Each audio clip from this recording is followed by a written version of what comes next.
નમસ્કાર મિત્રો, કેડી અપડેટમાં તમારું સ્વાગત છે। ચૈતર વસાવા કે જે એક નામચીત નેતા છે અને નર્મદા જિલ્લાના ડેડિયાપાડા વિસ્તારના ધારાસભ્ય છે કે જે આદિવાસી સમાજના લોકોનું ગૌરવ છે અને આદિવાસી સમાજના લોકો માટે સરકાર સામે લડત કરે છે એમને ન્યાય આપવા માટે। અને આજે એમને 7 વર્ષની સજા ફટકારવામાં આવી છે। તો આવું કેમ બન્યું આપણે એના વિશે ચર્ચા કરીએ કે વાત છે 2023ની કે નર્મદા જિલ્લાના ડેડિયાપાડા વિસ્તારમાંનું એક જંગલ કે જે આદિવાસી સમાજના લોકો ત્યાં વર્ષોથી વસવાટ કરે છે। તેમનું ઝૂંપડું, એમનું ઘર, એમના પશુઓ અને એમની ખેતીવાડી પણ ત્યાં એ લોકો કરે છે।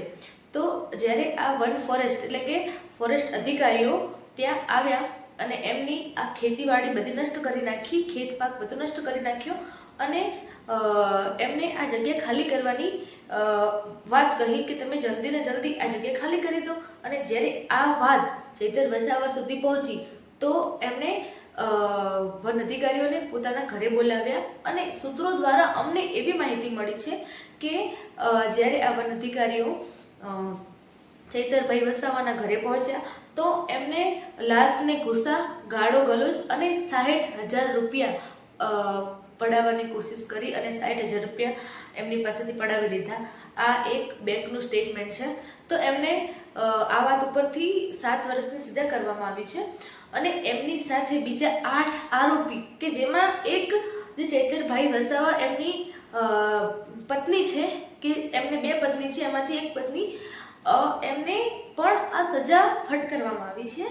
અને તમે શાયદ વિશ્વાસ નહીં કરો કે એમને 18 વર્ષનું નાનું બાળક છે એમને પણ સજા ફટકારવામાં આવી છે, પણ એમને જામીન દ્વારા છૂટા કરી દેવામાં આવ્યા છે કારણ કે 18 વર્ષનું જે નાનું બાળક છે એ એમને કોઈ પણ સુવિધા વગર એ જેલમાં રહી શકે એમ નથી। તો આ 18 વર્ષના બાળકના કારણે જ એમને આ જામીન ઉપર છૂટા કરી દેવામાં આવ્યા છે। તો આ ચૈતરભાઈ વસાવા સાથે આવું કેમ બન્યું, આ શું સાચું છે કે ખોટું છે એ આપણે આગળ બન્યા રહેશે જોવા માટે।